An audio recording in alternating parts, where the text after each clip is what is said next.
Scoundrels and bounty hunters gather in a dingy tavern, their voices low in the gloom. Soon, a lone woman pushes through the doors.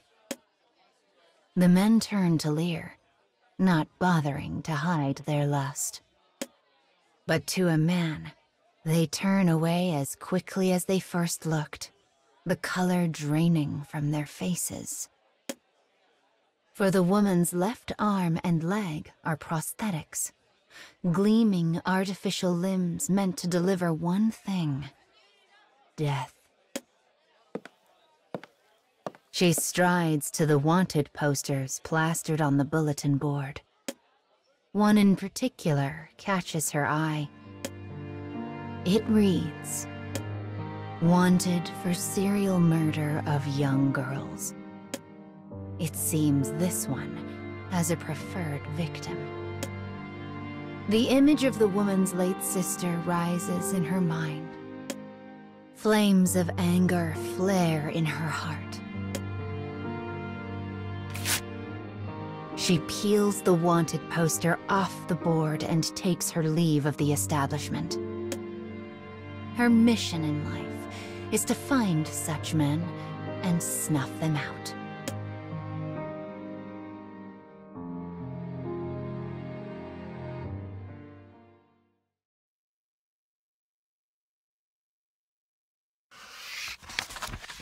She walks slowly through the streets, searching for a lead.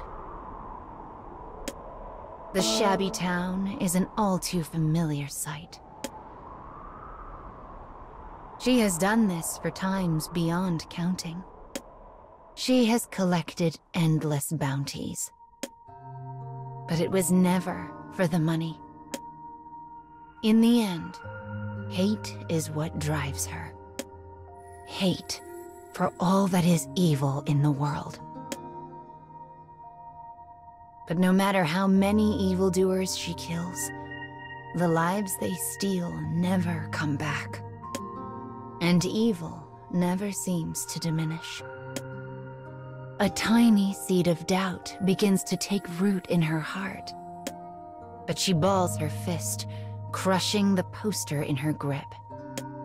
The seed withers and dies as she does. She can never lose sight of her path. Her own power is the only thing that sustains her.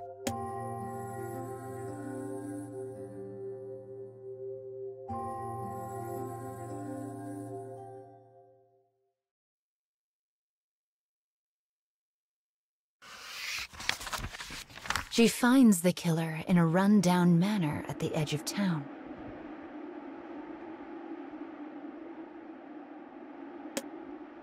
The moment she enters the premises, she freezes. Countless traps lie in wait for her. Carefully, she picks her way forward, avoiding them as best she can. She corners the killer in a back room. He wears the face of a mean and cowardly man. But in his fear, the man begins to laugh wildly. Behind him, bound in chains, is a young girl. The man scuttles over and wraps his arms around her. "No," he cackles. "You cannot have her. She is my magnum opus." He laughs and laughs and laughs. Suddenly, the woman's sword licks out and separates the man's useless head from his body. He never saw it coming. Yet even in death, he continues to smile.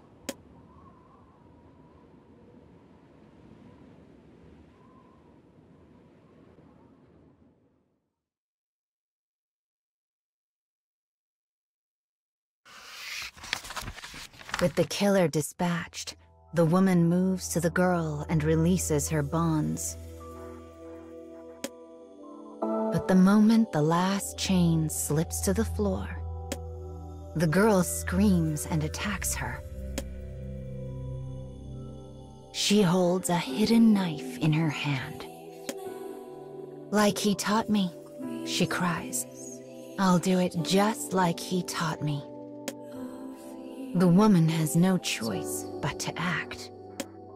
Her prosthetic arm comes up to block the girl's attack, while the other plunges a sword into her chest. Light slowly returns to the girl's eyes. "Mommy?" Her fingers extend, seeking a happiness that has long abandoned her. Her strength wanes. Her breathing stops. The light fades. Though the woman has never doubted her own strength, she finds herself faced with a new question. What is my power even for? But the girl's corpse refuses to answer. In the silence, the only sound is the dripping of her blood.